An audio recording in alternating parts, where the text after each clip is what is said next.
بسم اللہ الرحمن الرحیم. ڈیئر اسٹوڈینٹس، السلام علیکم. آرمی پبلک اسکول پی ایم اے کاکول کے اس تدریسی نیٹ ورک پر ہم آپ کو خوش آمدید کہتے ہیں. اسٹوڈینٹس، ویڈیو شروع ہونے سے پہلے آپ اس پیج پر دیے گئے بٹن سے سبسکرائب کر کے بیل آئیکن کو دبا دیں تاکہ ہماری آئندہ آنے والی ویڈیو سے آپ بر وقت آگاہ ہو سکیں. آج کے اسلامیات مضمون میں ہمارا عنوان ہوگا ارکان اسلام. آج کے اس ٹاپک میں ہم ارکان اسلام میں سے ایک رکن کے بارے میں پڑھیں گے اور وہ ہے زکوٰۃ.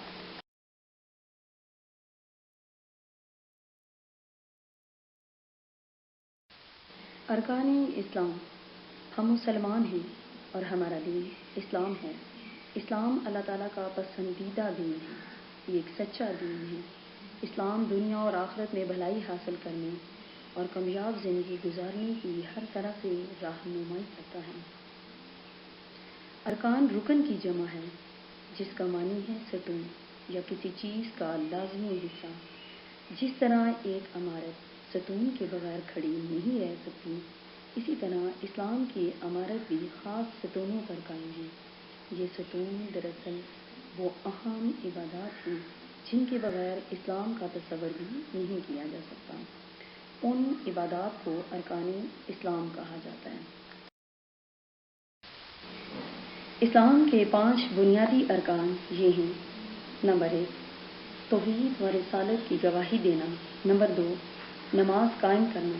نمبر 3، زکوٰۃ ادا کرنا. نمبر 4، رمضان المبارک کے روزے رکھنا. اور نمبر 5، حج ادا کرنا. اسلام کے بنیادی ارکان میں سے آج ہم جس کے بارے میں پڑھیں گے وہ ہے زکوٰۃ. زکوٰۃ کا مختصر تعارف.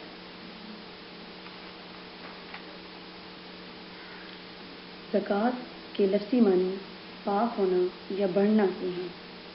اسلامی شریعت میں اس سے مراد ہر صاحب نصاب کا اپنے مال کے 2.5% حصے سے مستحق لوگوں کی مدد کرنا ہے.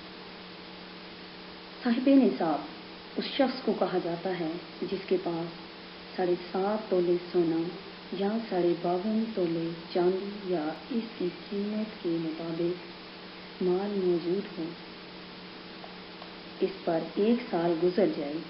اسی طرح ایک مخصوص حساب سے مال مویشی پر بھی زکوٰۃ لاگو ہوتی ہے. زرعی پیداوار پر بھی زکوٰۃ دی جاتی ہے جسے عشر کہا جاتا ہے. زکوٰۃ 8 ہجری میں فرض ہوئی.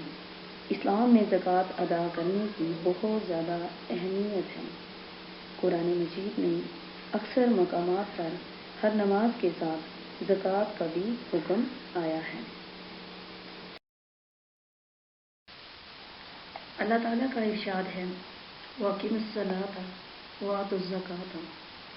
ترجمہ، اور نماز قائم کرو اور زکوٰۃ ادا کرو.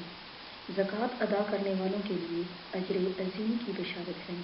حضرت ابو ایوب انصاری رضی اللہ تعالیٰ عنہ فرماتے ہیں کہ ایک آدمی نے رسول صلی اللہ علیہ وآلہ وسلم سے عرض کیا کہ مجھے کوئی نصیحت فرما دیں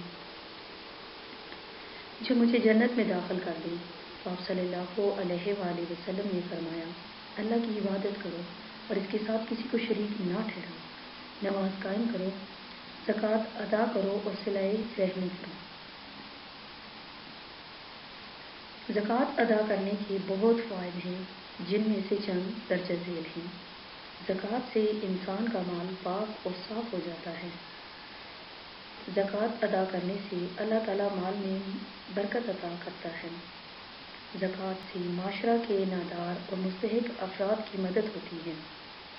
زکوٰۃ ادا کرنے سے انسان کے دل میں مال کی محبت کم ہوتی ہے.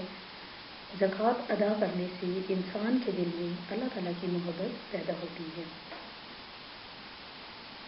بچوں، اللہ تعالیٰ نے ہمیں جن نعمتوں سے نوازا ہے اس میں غریب لوگوں کا بھی حق ہے. اس لیے ہمیں چاہیے کہ اپنے مال سے مستحق افراد کی مدد کریں تاکہ ہمارا پیارا وطن امن و خوشحالی کی راہ پر گامزن ہو. آمین.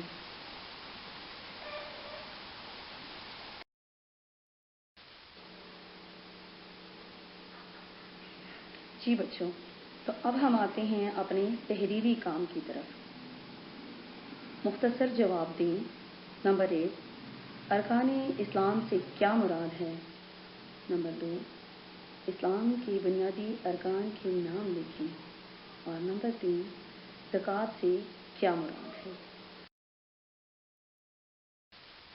بچوں، امید ہے کہ آپ کو اس ویڈیو سے کافی معلومات حاصل ہوئی ہوں گی. انشاءاللہ جلد ہی اپنی نئی ویڈیو کے ساتھ آپ سے ملاقات ہوگی. اللہ حافظ. بچوں، امید ہے کہ آپ کو